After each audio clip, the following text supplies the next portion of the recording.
Thank you. I always want to make sure I stick to the lecture topic title.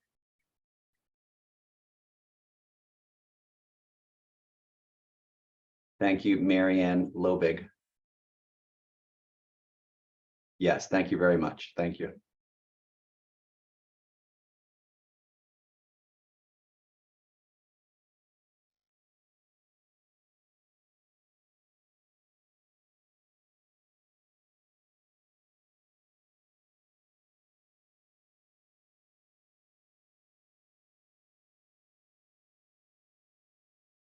Can you all hear me? Yes. Great, thank you. Always important.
but it took a little bit of convincing, but we got him to come around, and he's a huge supporter of what we're doing here in our parish. So Father Frank, thank you very much for all of that as well. I also want to welcome one of the people who are here, Vicki Sheridan. She's from our neighboring parish of St. Mary Magdalene.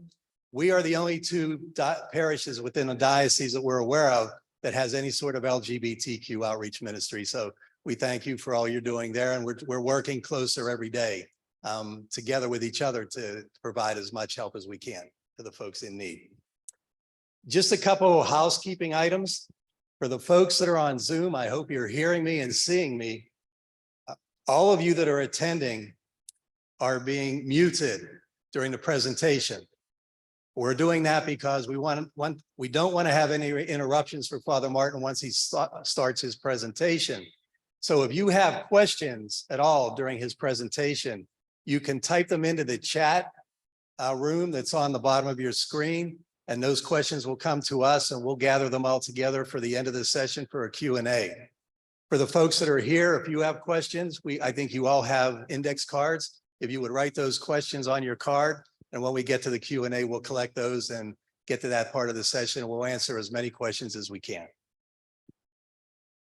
So again, I want to welcome everybody. Thank everyone for being here. Father Martin, especially, this has been a work in progress. We've been trying to get Father Martin for about 6 months, and scheduling and demands on his time, because he's a very much in demand individual, not just within our Catholic Church, but even outside of it. So Father Martin, thank you very much. My pleasure. Boo-hooing for you already, Father, and you haven't even started. I want to give just real brief background on our LGBTQ outreach ministry that we have at our parish, and similar to exactly what they have at St. Mary Magdalene as well. We started this about 2 years ago because we felt there was a need for people. If we were going to make our parish welcoming, we wanted everybody to feel welcome in this church. And that was one of the areas of need. When Father asked me to start a social justice ministry in the parish, it was one of the first areas that I thought of, was to reach out to the community. And our mission is a simple one: make everyone feel welcome. We're not here to change the church. We're not here to change anybody. We're here to support, to love, and to welcome everybody into our parish. And we've found that that's becoming known outside of our parish boundaries, because we have people that attend our monthly meetings that are coming from all areas. Most of the people probably now coming from somewhere other than our own parish itself. So all we want to do is be here for each other, to love each other, to welcome each other, just like Christ in his mission does. And we know he loves everybody because he created everyone to be exactly who he wanted them to be. So that's how our ministry began. That's where we are now, and that's where we continue to be. And we welcome anyone from anywhere to join us at any time at any one of our meetings. So with that, I want to do a little intro for Father Martin, and then I don't want to take up any more of the time. I'm just pleased as can be to have Father Martin here, because I found Father Martin a number of years ago when I read his book. And I don't know if you've all read this one. It's called Building a Bridge: How the Catholic Church and the LGBTQ community can enter into a relationship of respect, compassion, and sensitivity. I read the book and I fell in love with it. I've used it in many homilies over the past couple of years. Father Martin is probably the foremost supporter of the LGBTQ community in the Catholic Church that I've been able to find. He is a man that's well read. I don't know exactly how many books you've written, Father, but it's probably at least a dozen. They're all great reads. So if you're interested in learning more about all the things he thinks about, all the things he prays about, and all the work that he does, I would encourage you to look up his work. But Father started out in the real world. He was a worker at GE before he found his calling to the priesthood. And Father, the only question I was going to have for you was, what took you so long to become ordained after you joined the Jesuit church? Maybe you can just answer that for me right now. Well, the Jesuit formation program is really long.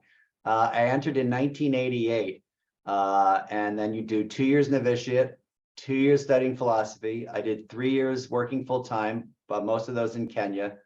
4 years of theology, and then you're ordained. So the joke is, in the Jesuits, after you're ordained, you retire. I just thought you were in a remedial class or something, and it just took you a few extra years to get there. Yeah. But Father is just so well respected. He is known around the world. He is a presenter, a commentator on a number of different news outlets, CNN, NPR, Time Magazine, the Huffington Post. And Father, we'll forgive you that also Fox News Channel is one of the ones that you are a commentator on. I don't want to spend any more time. I want us to have as much time with Father Martin as we possibly can. So I'm going to turn it over to you. And again, thank you so very much for joining us. Well, thanks, Deacon, he did a wonderful job in arranging this. Deacon, can I ask you a quick question? Deacon? Oh, yes, please. Yeah. Can you tell me, because I'm just curious, what are the parishes that are involved? Just so I get a sense of which parishes. I know there's a host parish and other parishes that are invited. So our parish consists currently of 8 different churches. We've gone through a whole reorganization in the Diocese of Pittsburgh. Right. So what used to be 7 parishes is now 1, called St. Joseph the Worker. Okay. We have our folks right next door at St. Mary Magdalene. It's another parish that came together from 3 churches. And I don't know where all the folks are from here, but I do know they're not all from our parish. I know they're coming from the other dioceses, they're coming from other parishes. So well, that's nice. Well, I just was joining us on Zoom, I'm sure, are from more than ours. All right, that's great. So mainly St. Joseph the Worker and St. Mary Magdalene. I'm just curious. Well, listen, I want to say thank you. Well, first, thank you for explaining that. Thank you, Deacon, for arranging all of this. I'm so happy to be with you all tonight. And I hope it is a fruitful discussion. Why don't we start with a prayer? Can we start with a prayer? Please. All right, let's begin in the name of the Father and of the Son and of the Holy Spirit. Loving God, we thank you for calling us together, whether it's St. Joseph the Worker or from St. Mary Magdalene or from another parish or online. We know that you are always uniting us in a union of hearts and minds as we think about ways to open our hearts to our LGBTQ brothers and sisters. Give us a spirit of love and compassion. And we ask all this through Christ our Lord and through the intercession of St. Joseph and St. Mary Magdalene. Amen. I always like to use the right people to ask for help, right? It's good to go. You got to know who to ask for help. So I'm very happy to be with you. I'm very grateful that you're enabling me to do this via Zoom. It saves me a couple of days of travel. Also, my mom's been pretty sick, so I'm not doing in-person talks. I'd ask for your prayers for her, please. But I'm really happy to be here. And I just want to talk tonight about building bridges and reaching out to our LGBTQ brothers and sisters and siblings, something that's really in the news a lot these days in the church, in the news, just in the sort of regular secular press, as we used to call it. And so I want to talk first about my own journey with this community, and then talk about several gospel stories that will help us understand how this ministry is really rooted and grounded in the Gospels. So as Deacon was saying, I did have some time in the so-called real world. I'm a Pennsylvania native, very happy to say. We probably root for the different sports teams, though. I'm from Philadelphia, so I apologize for that. I hope you're not going to excommunicate me. I grew up in Philadelphia, went to the Wharton School of Business, worked for 6 years with General Electric, formerly great company, now sort of fallen on hard times a little bit, in New York City. And then gradually I was interested in religious life and the priesthood and entered the Jesuits in 1988. During my Jesuit training, we were really, I often say encouraged, we were instructed to work with people really who were on the margins. So I worked as a novice with people in a hospital for seriously ill people, long-term illnesses. I worked for 4 months with Mother Teresa's sisters in Kingston, Jamaica, helping them care for people who were really dying on the streets, really had nowhere to go. I worked at a homeless shelter. You know, these are all people who kind of feel left out, marginalized, forgotten, excluded. And I worked in a school, a nativity school. You may know that term in Jesuit the Jesuit world. Nativity schools are for the sort of low income kids. So I worked for a couple months there. I took my vows in 1990, poverty, chastity, and obedience. And then I started my what are called first studies, we call them philosophy studies at Loyola University, Chicago. I work with street gang members and homeless people. And why am I telling you all this? To say that the experience of working with people on the margins is not something that was really kind of new. We were asked to do it all along. And then probably for the most sustained time period, I worked for 2 years with refugees in East Africa, in Nairobi, Kenya. We helped them start small businesses to help support themselves and their families. I loved the work. It was tough, but I really liked it. Really just wonderful work. Then I came back and I worked for a year at America Magazine, which is the National Catholic Weekly. Now it's online, so it's the National Catholic 24/7, I guess you could say. And then I started my theology studies in Cambridge, Mass, where I'm doing studies all along, where I worked with prison inmates at a Boston prison. I was ordained in 1999. That's why that deacon was asking why it's so long. It's very long, 11 years. And then I started working in America, which is where I've been ever since. Now, in that time at America, I obviously had dealings with LGBTQ people. They weren't even called that back then. I guess it was gay and lesbian back then. And, I know them. I live in New York, so there's plenty of gay people in New York. I have friends, and people would come to me for spiritual direction or confession, and certainly in the parish I worked at. And from time to time, I would do articles in America for this community, in terms of advocating for them or explaining one thing or another. But I never really did anything formal. Do you know what I mean? I didn't have I know your parishes have a LGBTQ outreach. I didn't do anything like that. Not that I was against it. I just never really did it. And that changed in 2016. I'm sure you remember. Do you remember the Pulse nightclub massacre in 2016? Yeah, I see some people nodding. So 49 people were killed in what was at the time, and I know Pittsburgh is very familiar with these terrible shootings, what was at the time the largest mass shooting in US history, the Pulse nightclub.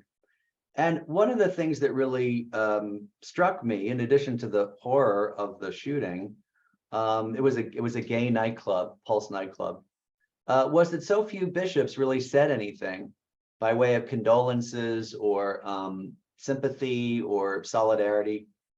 And I'm sure whenever there's like a natural disaster or some big shooting or something, bishops will come out and Catholic leaders will come out and say, we stand with the people of Pittsburgh, we stand with the people who are, let's say it's at a Methodist church, we stand with our brother and sister Methodist. It's sort of the standard practice to just say something and say that we're with you. And very few bishops said anything, like anything. It's like 50 people who were killed. And the ones who did, I think maybe 2 or 3 even used the words gay or lesbian or LGBT. And this is not that long ago. And I just thought, boy, even in death, this community is invisible to the church. So I have a Facebook page, and I posted a Facebook video, which, as they say, went viral. That's when before COVID, going viral was a good thing. And so the video was seen by a lot of people. That led to an invitation to give a talk at a group called New Ways Ministry, which is a group that advocates for LGBTQ people in the church. So I did that. The talk was called the Building Bridges Talk. And that led to a book called Building a Bridge, which a deacon referred to. I think, thank you for the compliments. And to be honest with you, people laugh about this when I say this. The book was not supposed to be very controversial. The book was basically about treating LGBTQ people with respect, compassion, and sensitivity. Where does that come from? That's in the catechism, right? Those 3 words, and kind of unpacking those words, and also asking the LGBT community to treat the church with respect, compassion, and sensitivity. So I published the book. I expected it to be, I was in the middle of writing another book, and I expected it to be kind of a resource. Do you know what I mean? Just like a little resource. Like, it's very small. It's physically small. It's a little book. It's like 100 pages, big type. And I thought, well, this, it'll be a little resource for the parishes. But I was stunned at the reaction. First positive. I mean, really huge crowds that came to see me to talk and standing ovations. And this is in 2017. I couldn't believe it. People crying. And I thought, boy, have you read the book? Because, it doesn't challenge any church teaching. It's pretty mild. I'm not a controversialist. I thought it was pretty mild. And yet, I think there was a desire to have this conversation started in a new way. I think the fact that I had a collar, made it a little different. And then came the negative response, which was really strong and which continues today. If you go and Google James Martin LGBT, be prepared for what you see. So lots of personal attacks and canceled talks and protests and death threats and etc. And that was really surprising too. I mean, kind of personal, like you're a terrible priest, you should leave the priesthood. And again, I thought, did you read the book? Quite a few of them didn't. But it also revealed a level of homophobia and real hatred. I mean, really hateful stuff that just sort of stunned me. But this is what LGBTQ people deal with, pretty much all the time. So then there was what I would call the pushback to the pushback, which was that cardinals, archbishops, bishops started to invite me to their dioceses to give talks. Parishes invited me. In 2018, I was invited to the Vatican's World Meeting of Families, which is this big international meeting in Dublin. Never been to Dublin before, Ireland before. That was kind of fun. Gave a talk on LGBTQ people. First time the World Meeting of Families ever even used that term. And then in 2019, I was really honored to be invited by Pope Francis to an audience where we talked about LGBTQ ministry. And he said to me at the end, I want you to continue this ministry, which I thought, okay, well, the Pope says that. It's good enough for me. And then we started a ministry called Outreach. It's a website and a conference, outreach.faith. For any of you who are interested in more resources, there's plenty of resources, articles, welcoming parishes. One of the reasons I asked for the name of the parish was I can ask the parishes if they'd like to be on our list of, welcoming parishes. And then in November, I met with the Pope again to talk about this ministry for 45 minutes. That was really exciting. After I came out, the secretary said, oh, that was long. I said, I guess that's a good sign. So that's kind of my ministry. Now, why am I giving you this story? One of the reasons is to say that all along, I've been asked to do work with people on the margins, but also I didn't set out to be this LGBTQ activist, right? I didn't enter the Jesuits to do this kind of work. That term didn't even exist. And really, even when I was at America Magazine, I didn't really think about doing this kind of work. But as I said, it changed with the Pulse nightclub. Now, the question is, why do I do this kind of work? Why do we do this kind of work? Why do you do this kind of work? Now, at the most sort of, what do I want to say? Not surface level, but the most obvious level, this is a community in need, right? These are people who are at risk often, not only in terms of suicide and self-harm and homelessness, but also at risk in terms of feeling neglected by the church. A lot of LGBTQ people just want nothing to do with the church because they feel rejected. So they're at risk spiritually. So that's one reason, just a kind of surface reason, obvious reason.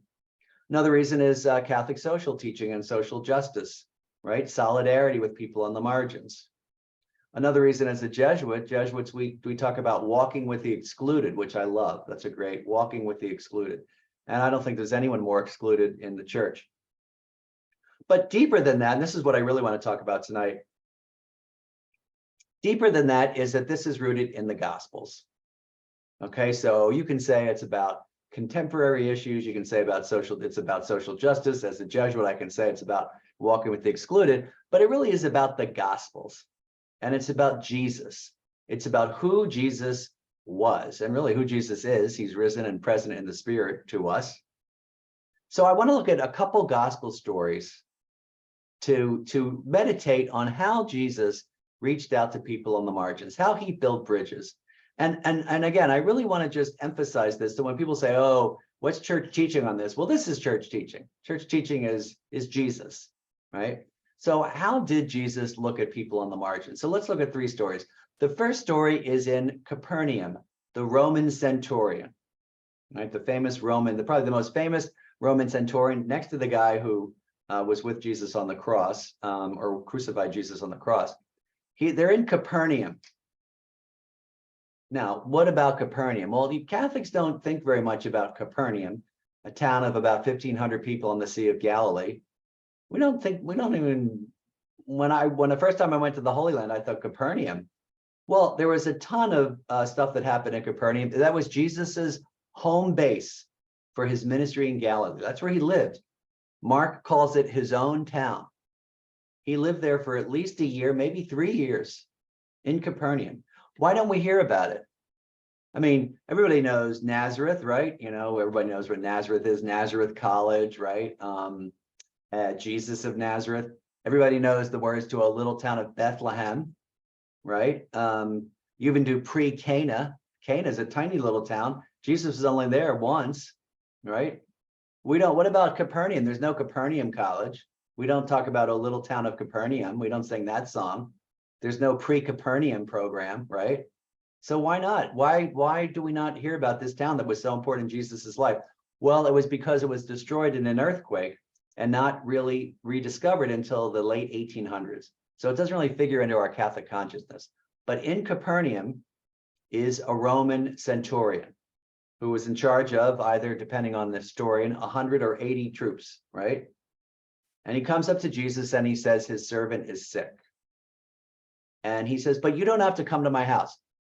Words we say, for me every day, for most people every Sunday at Mass, right? Lord, I am not worthy that you should enter under my roof. Now, isn't that interesting? Notice who we quote at Mass. We don't quote Joseph. We don't quote the Blessed Mother. We don't quote Mary Magdalene. We quote an outsider. Lord, I'm not worthy that you should enter under my roof, says the centurion to Jesus. He says, look, I have people under my authority. I say to one guy, go, he goes. I say to another guy, come, he comes. I say to another guy, do this, and he does it. Jesus says, never in Israel have I seen faith like this. And he heals the man's servant. Okay. Now, what is the traditional interpretation of this story? Well, the traditional interpretation of this story, which you probably heard in many homilies, is that Jesus has power over illness. And he does, right? Jesus has power over illness, and Jesus's word does what it says. Jesus doesn't need a magic potion or a wand, or he doesn't have to be like Harry Potter, right? The man's servant is healed, right? Be healed, Jesus says to different people, right? Sometimes he just has to touch the person. No wand, no potion, no formula, right? Jesus's word does what it says. Also, Jesus is the word, right? There are parallels here to God's creative word. God says, let there be light, and there's light. He doesn't need a magic formula. And Jesus is the word. So there are all these kind of rich symbols of the word and the effectiveness of the word and who Jesus is. So very important. But another part of the story is, look who he's talking to. This guy is not Jewish. He doesn't believe in God. He's not a monotheist. He's probably a pagan. He probably believes in multiple gods, you know, Roman gods, right? The little household gods. Remember those from history class that the Romans would bring with them? He is as far outside the Jewish milieu, the Jewish world, as you can imagine. He is also a member of an occupying army. You know, we talk about colonialism today, and you cannot get any more different other than this guy. But how does Jesus treat him? Does he say, get away from me, you sinner? Get away from me, you pagan? Get away from me, you member of an occupying army? I'm not going to talk to you. Leave. Come back when you're Jewish. No, he treats him with respect, compassion, and sensitivity. He treats him with great dignity. He does a great service for him. And he praises his faith in front of all the other disciples. Now, when I hear Jesus say to this man, I've never seen faith like this, I often think of LGBTQ people and the stuff they have to put up with in the church. The way people treat them and target them and fire people from jobs, when there are other people that aren't following church teaching. And I often think great is their faith for persevering. So that's an early indication of Jesus's treatment of those on the margins. The second story is the wonderful story of the woman at the well, right? I just love that story. The woman at the well, and that was the gospel story from gosh, was it, I think it was last week? No, 2 weeks ago, 2 Sundays. Last week was the man born blind. In John's gospel, Jesus is passing through Samaria. Now, what do we know about Samaria? Well, everybody knows the Good Samaritan, but Jews and Samaritans were really at odds. Why was that? Mostly, I mean, for several historical reasons, but mostly over the right place to worship. For Jews, where was the place to worship God? Everybody knows that, in the temple in Jerusalem. For the Samaritans, it was at Mount Gerizim. Mount Gerizim. So a lot of enmity between the Jews and Samaritans. That is one reason why the story of the Good Samaritan is so shocking for people. Now, in our time, we say, oh, you should be a good Samaritan, of course. But in Jesus's time, the idea that the Samaritan would be doing the good deed was shocking. And in fact, you remember the story from Luke, the beaten man, the man who has been beaten up, is lying by the side of the road, and the Samaritan comes, the one from the hated group. So the salvation of the beaten person depends on the one whom he considers to be an other, right? He considers this guy to be other, different. And that's really interesting. Where in our lives does our salvation depend on people we think of as other? So a little aside. So Jesus is going through Samaria, and he comes upon a woman at the well, a woman at a well. It's Jacob's well. And a very strange thing at the very beginning of this gospel reading, we hear it's 12 noon. Now, what a strange thing. It was about noon. Who cares? When Jesus heals a woman with the hemorrhoids, we don't say it's 2:45, right? When Jesus multiplies in the loaves and the fishes, they don't say it was, 12:15. Why do we hear it's noon?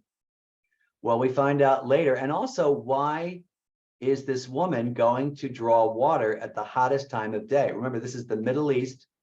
It can get up to 100, 115 degrees at noon. You remember me telling you I worked in East Africa for 2 years. Well, I would see women drawing water from the well early in the morning, right? Obviously, when it was cool, then they would carry these big plastic containers on their head back. It's always the women who were doing all this work, all this hard labor. So why is she there at noon? Well, we find out. It turns out she's been married 5 times, and she's living with a man who is not her husband. She most likely has been ostracized for her irregular sexual history and present, okay?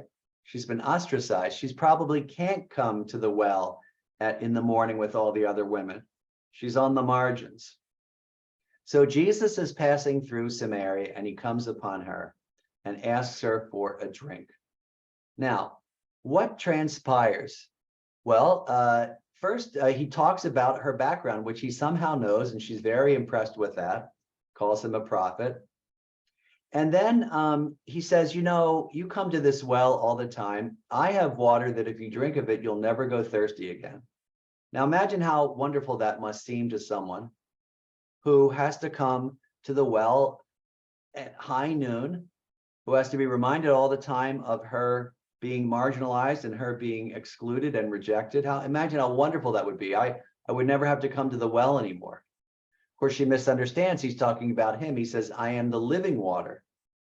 Then she leaves her water jug behind and goes into the Samaritan town and tells people all about Jesus. Beautiful gospel story. Now, what is the normal interpretation of that story? Well, the normal interpretation is Jesus is the living water, right? It's a wonderful image of Jesus, and one of the titles that he gives himself, one of the images that he gives himself in John's gospel, right? We know all those images, a lot of the I am statements. I am the bread of life. I am the gate. I am the good shepherd. I am gosh, what else? I'm the resurrection and the life, from the story of Lazarus, which we'll read this Sunday. So all these beautiful images that Jesus is giving himself to reveal himself to this woman and to us. But again, look who he's talking with. This woman has this very unusual sexual history, right? There are 3 reasons why Jesus should not be talking to her. Now, the first one, scripture scholars debate. Could a man speak to unaccompanied woman. Some say yes, some say no. But certainly he probably should not have been speaking to a Samaritan, and definitely not to a woman with this sexual history. But again, how does he treat her? Does he say, get away from me, you sinner? Does he say anything about sin? Does he say, I'm not going to talk to you because you're a Samaritan and you're different and you're other? Does he say, I'm not talking to you because you're a woman? No.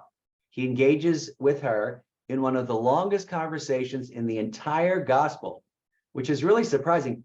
You know, I preached on the woman at the well at my own home parish, which you will not be surprised is called St. Ignatius.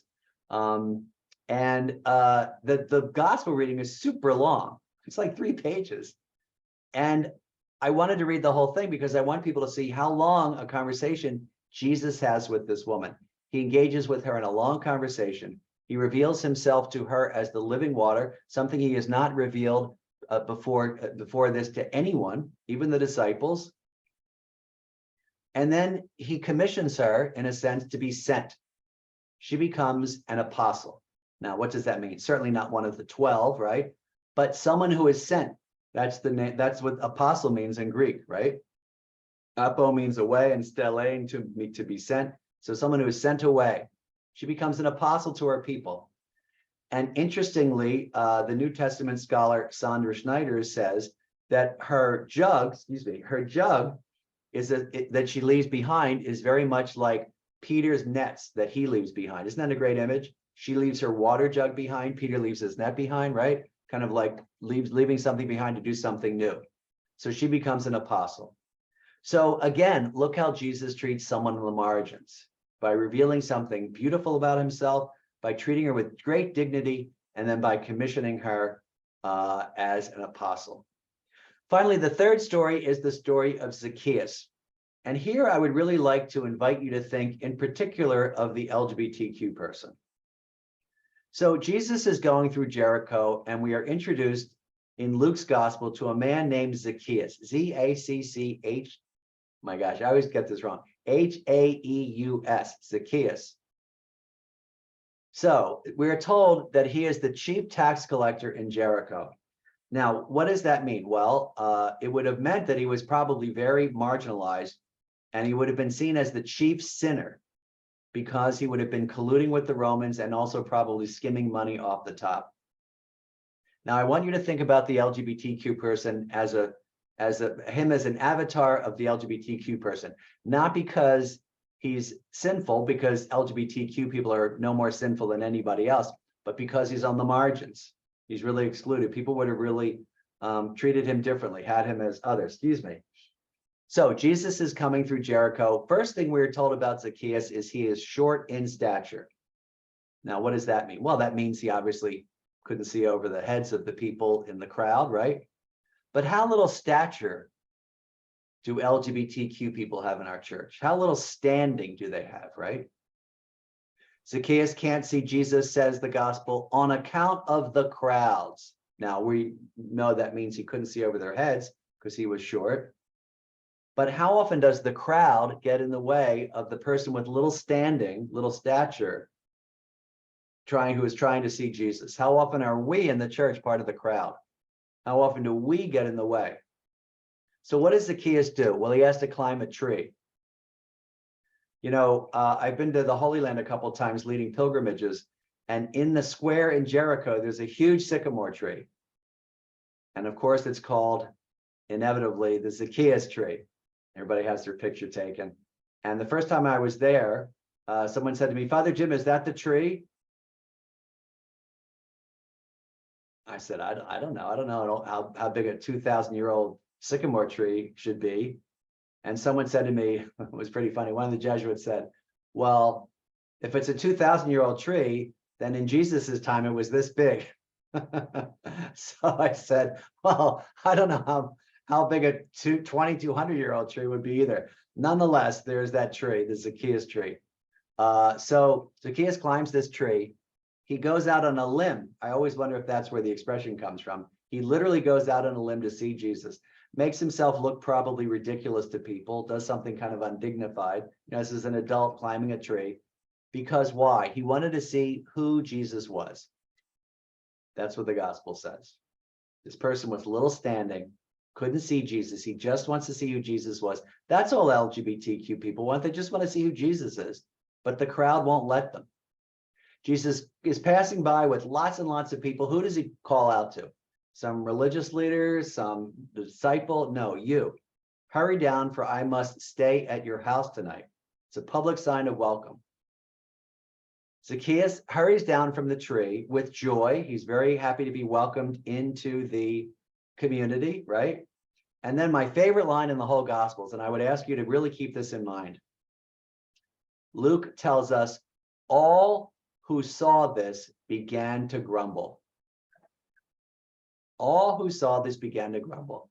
Showing mercy to people in the margins sometimes makes people infuriated. Then it's Jesus doing this. I asked my New Testament professor, Father Dan Harrington, about this passage, and he said the Greek word is panta, P-A-N-T-A, includes the disciples. They don't like it either. But Zacchaeus comes down, he stands his ground, and he says, if I've defrauded anyone, I will repay them 4 times over, and I will give half my money to the poor. It's a kind of conversion he has. But I'll tell you something interesting. About 6 months ago, I was researching this reading, and I came upon something really kind of shocking and surprising. And I'm sure you know this experience. You said, that can't be right. I had to test it out and look in a couple Bible commentaries. It turns out that Zacchaeus is speaking in the present tense. I am giving half my money to the poor.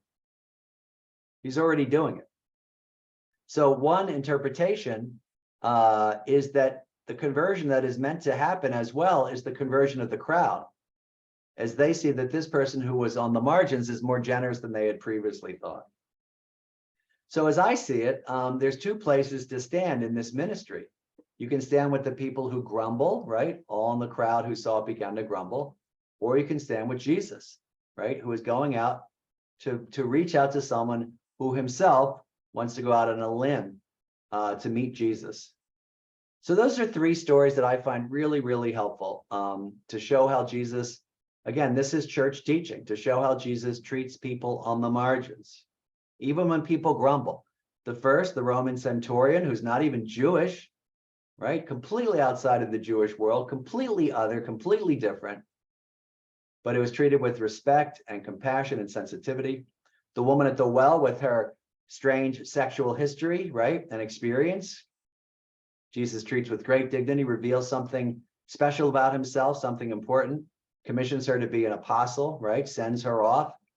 And then finally, Zacchaeus, the little tax collector, right? Who is welcomed, even despite all the grumbling.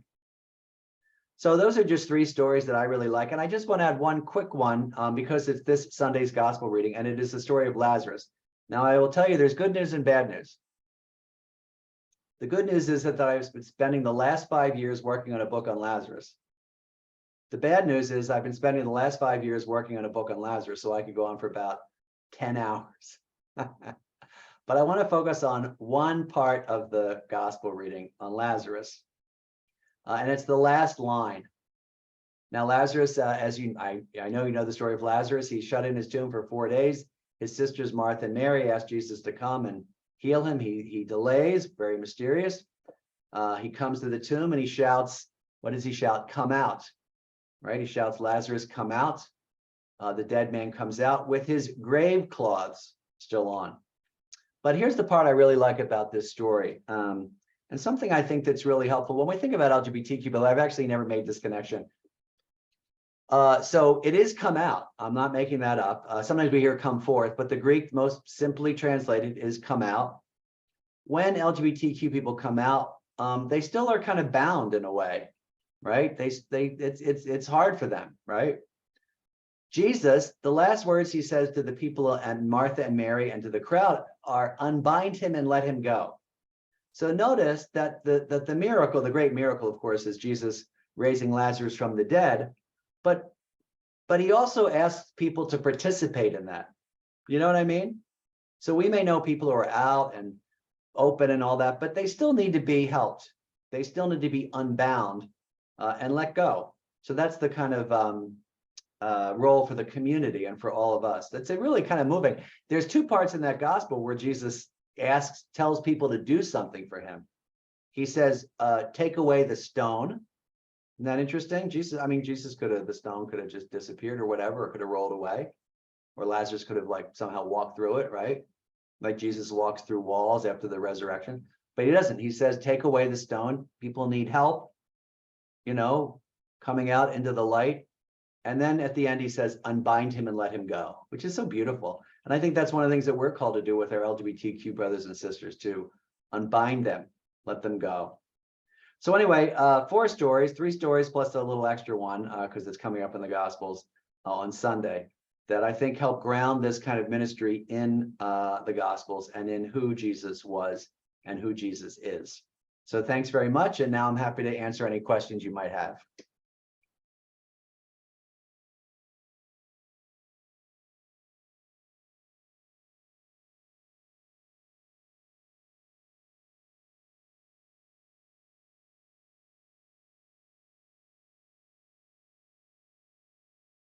Thank you so much, Father Martin. That was a great presentation. It was so well received here.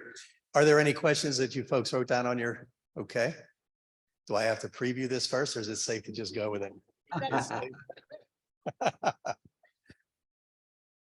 Do you have any insights on a theology, spirituality of conflict from your work in this ministry? Wow, interesting. Can you read that question again? Insights on a theology or spirituality of conflict from your work in this ministry? Yeah, well, I've never been asked that before in that particular way. I would say, there are many people who, have a hard time with this kind of ministry. All who saw it began to grumble. That's the first thing. I think, first of all, there's so many things I could say. First of all, look, one of the things to do is to remember that when people are opposing you, that's put apart for the course. That's okay, right? It's okay if people oppose you. If they hate you or don't like you, you have to remember that they didn't like Jesus in a special way either, right? I mean, in Nazareth, remember the rejection at Nazareth? He is driven to the brow of a hill where they want to throw him off the hill. They want to kill him in his hometown. And I often think that, Jesus needed to be free of the need to be liked or loved or approved of. So first you have to be free of that need for everyone to agree with you. Second of all, to recognize that, again, if you're going to stand with people in the margins like Jesus did, people are going to grumble. So the first thing is to not let it disturb you. But in terms of dialogue, I always follow a couple rules. And I hope I never am. I always treat people with charity. I really want to try to be charitable to people, even if they don't treat me with a whole lot of charity. I never do ad hominem attacks, that is like on the person. So the difference between saying, I don't really agree with what you're saying, and saying, you are a terrible Catholic, you are a heretic or an apostate or whatever, or you're a homophobe, right? I never do that because I don't find that's helpful. And Jesus says we shouldn't do that. We shouldn't call people names anyway. And then also, I think really trusting in the Holy Spirit. I mean, I think there's been even a lot of movement in the church, even the last couple of years, certainly since Pope Francis has come. So in terms of the conflict, to trust that the Holy Spirit will guide us in all this. It is, I'll be honest, I mean, it is kind of surprising sometimes, the pushback. It's just, sometimes it's insane and really mean. And the other thing I've learned is this may not be very theological, but here's my little insight. When you drill down, I'm going to go from the sort of surface level to the deepest level, from political, sociological, ecclesiological, having to do with the church, theological, spiritual, right? When you drill down past all those levels, I hate to say it, but some people are just mean. I mean, it's not the most sophisticated analysis, but when I go online or you see, some people are just mean. And these would be the same kinds of people who would be mean on the junior high school elementary school playground or the junior high school cafeteria. Some people are just mean and they haven't grown out of it. And I think those people, you really do have to, kind of shake the dust off your feet. But I think the most important thing is conflict is giving people the benefit of the doubt, treating people with charity and dignity, and even when you're not treated like that. That's my little theology of conflict. And then not to be afraid of conflict. I mean, this is the way, look at Peter and Paul. They I love that line where Paul says, I told Peter to his face that he was wrong. I have to say, as a Christian, I cannot believe that is still in the New Testament. That is, I mean, not that it's bad, but can you imagine? It's just amazing to his face. So, look, if Peter and Paul had conflicts, then certainly, we have conflicts too. Deacon, should I read some of these questions in the chat, or would you like to read them? Or Yeah, I have one that Okay. came in from the chat. First, it's a couple compliments to you, and I'll read those first. You're wonderful. And I really like the Martin Scorsese film Silence. Brutal, but beautifully made with terrific actors. In interviews, Andrew Garfield tells us that you were a spiritual director to him. And did you enjoy the process, and did you like the film? Yeah, so raise your hands if how many of you have seen Silence, the Martin Scorsese movie? Yeah, well, that shows how popular the movie was and how well it did. So it's a movie about 17th century Jesuit martyrs in Japan, who are crucified. Well, I don't want to give it away. Who are martyred. And yeah, so Martin Scorsese was the director, who I came to know through this film. And then I was, in fact, you guys may know Andrew Garfield, formerly Spider-Man. I was his spiritual director as he went through the process of preparing for this role, playing a Jesuit. I loved the process was fascinating. I mean, so Martin Scorsese gave me the script and said, go at it. What do you think? And it's basically the story of these Jesuits. They're from Portugal. They go to Japan. They face this struggle. They're captured. They're tortured, and they have to decide whether or not to deny Jesus, to apostatize. And so I would go through the script and I would say, well, Jesuit would never say this. There's no way Jesuit would say this. And Martin Scorsese would say, or Marty, as everybody calls him, Marty would say, well, what would they say? And I said, well, he would say this. Okay. And then I went into the script. So there are a couple of lines that, I was like, oh, I know where that came from. So it was really interesting. Did I like the film? I find the film very moving. It's very long.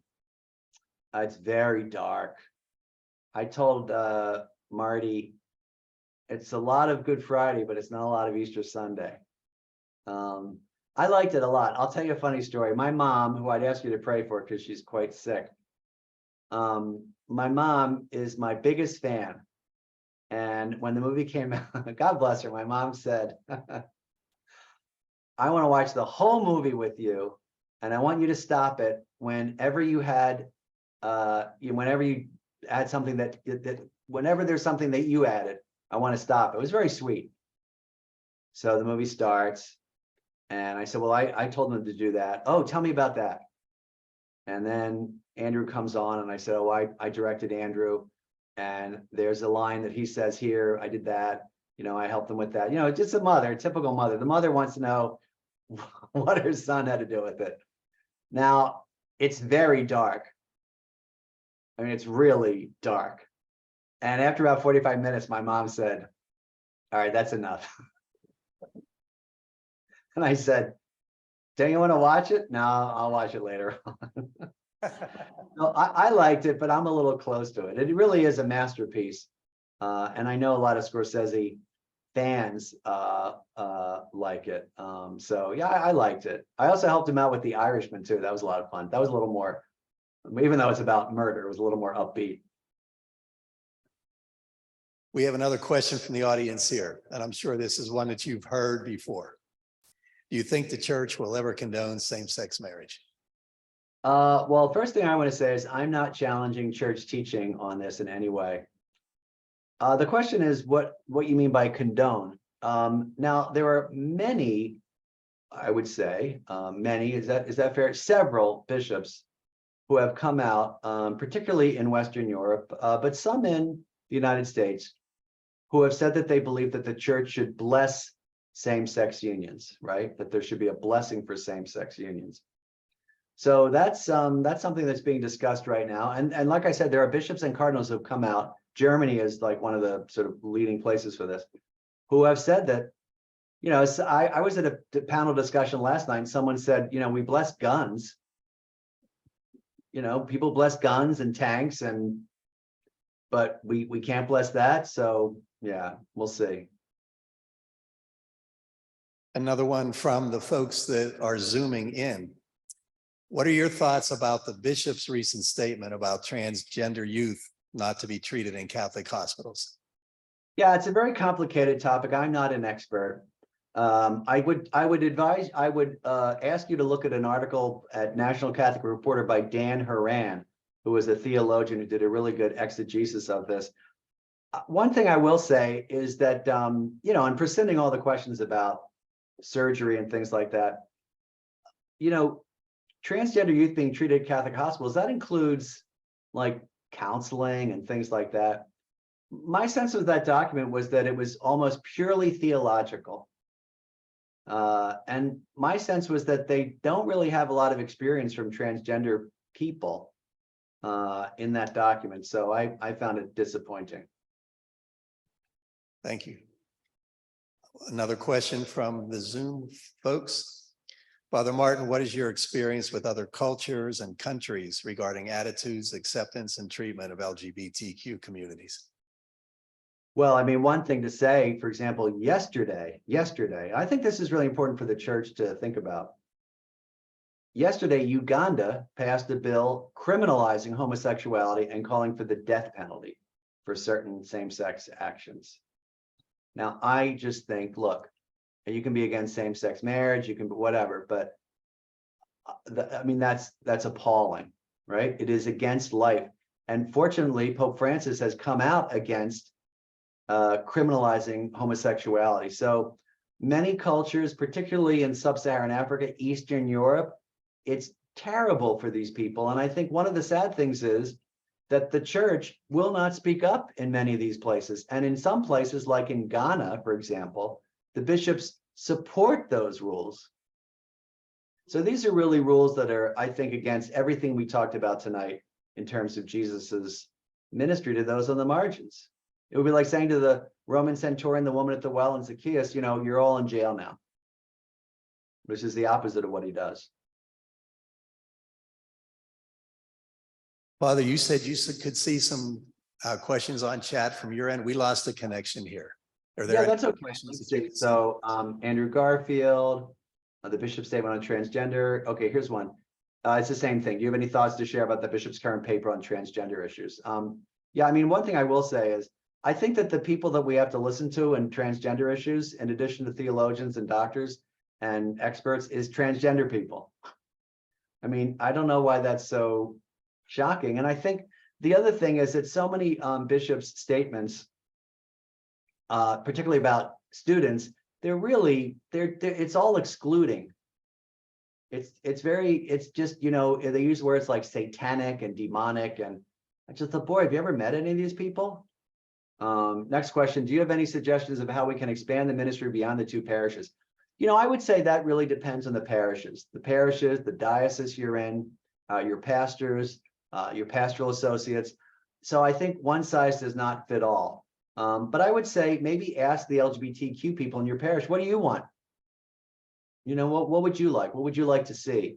Is it support groups? Is it more talks like this? Is it book clubs? Is it retreats? You know, and at some point to involve the diocese, right? To ask the diocese what they'll allow. And also, I do think that the fact that you have it in these two parishes is wonderful. I mean, how wonderful that people in Pittsburgh know that they can come to St. Joseph the Worker and St. Mary Magdalene and feel welcome. How wonderful is that? So I would say discern, you know, see where the Holy Spirit leads you. But there's lots and lots of different models. The other thing is, if you go on outreach.faith, our website, you'll see a lot of resources on our resource page for parishes, and that might help you. These are great questions. Did anyone here have any other questions? Any questions about Lazarus since I spent the last 5 years doing this? Can I tell you a funny story? I have to tell you a funny story. Do you mind? Absolutely not. All right. So I told you my mom's been sick, and so I've had to cancel things. So about 2 weeks ago, I was a couple months ago, I was invited to give a program online like this in South Africa. And it was supposed to be 2 weeks ago. And I said, well, I can't do that because we're moving my mom into skilled nursing. I'm sure you all know what that is. Can we change the date? And he said, yes, we can do it today. So we can do it on March 23rd. And I said, it cannot, the time change, it cannot be at 7:30. I need it to be. So that's not the funny part. The funny part is, I said, by the way, now what is this presentation again? It's about the Sunday gospel. And he goes, yeah, it's the Sunday gospel presentation. It's a group of Catholics in South Africa who get together on Zoom. And for Lent, we've been discussing the Sunday gospel, which is kind of a nice thing to do, right? And I said, how long do you want me to talk? And he said, 90 minutes. And I said, 90 minutes? I said, you want me to give basically a 90-minute homily? He said, well, that's what we've been doing. And I said, I cannot possibly talk on any gospel. I don't think I could talk on anything for 90 minutes. And he said, well, maybe we could cut it down to, like 40 minutes and Q&A. I said, well, that's a lot better. I said, by the way, so I'll do it on March 23rd. What is the gospel for that Sunday? And he goes, Lazarus. And I said, I can talk for 90 minutes on that. So we talked for 91 minutes this afternoon. Well, Anyway. I have a burning question I personally want to ask you. Yeah. Is there anything else that you can share with us the Pope said to you during your personal? Yeah, I can actually. This is off the record. Can I ask for that this be off the record? Sure. Are we recording this? Well, we are. We were. Well, share it will you be sharing this? in only on our website, but Okay, well, I guess, okay, well, maybe, we could do at the end, if you shut off the record, then I'll tell you all the stuff. okay, fair enough. But what I'll do, I'll tell you in general for people who are watching video, but I don't want this to be public because some of this is private. The first meeting was just, look, I don't meet the Pope a lot. He's been corresponding with me. I've been corresponding with him rather. It was extraordinary. I was just over the moon, and he spent a half an hour with me. We went over sort of what was going on in the LGBTQ community. He asked me about my ministry. He was extremely encouraging.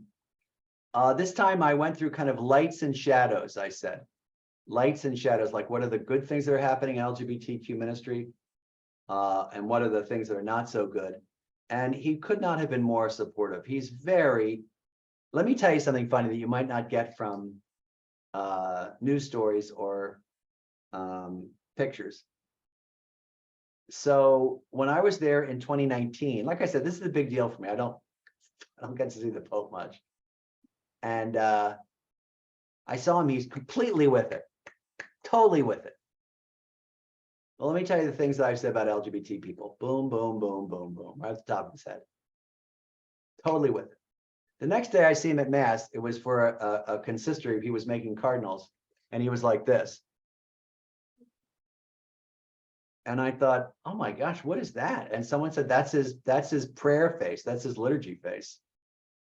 So a lot of times when you see him, he looks like he's really out of it. But in person, he's warm, he's funny. He tells great jokes, and he's just incredible. I do have to, and then afterwards I'll tell you a little bit of more detail. Can I tell you a funny story though? Please. All right, so I'm a member of the Dicastery for Communications, which is the Vatican Communication Office. I'm a consultor, which is very low level. There's members, consultants, and consultors. I'm a consultor. I'm low level. So I was over there for a meeting, and this friend of mine said, would you like to see the Pope? I said, yeah, what do you think? Does he want to see me? And he said, I'll ask. So he asked, and the Pope says yes. And I said, well, I just find this fascinating. So I said, well, how's this supposed to happen? And he goes, well, you're going to be in this general meeting with the dicastery, with the meeting, and you're going to have a meeting with the Pope, and just go up and introduce yourself.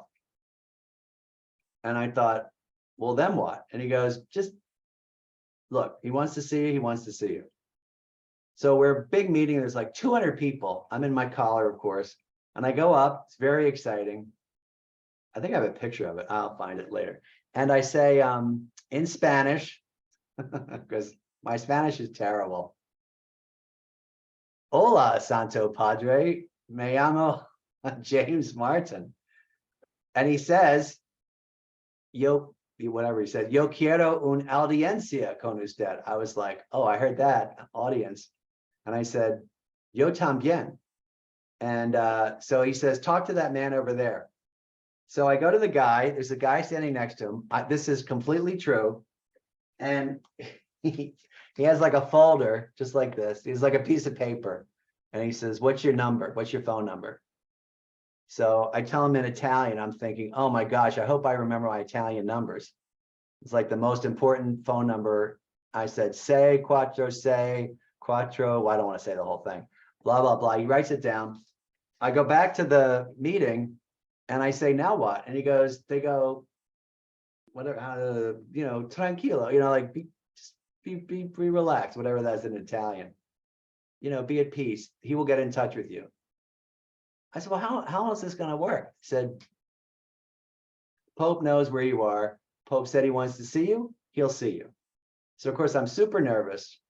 I'm looking at my phone every 5 minutes. And 2 days later, I'm in the Jesuit community and I get this formal invitation. It's beautiful. It's all like in Latin. The Holy Father wants to see you. Here's the funny part of the story.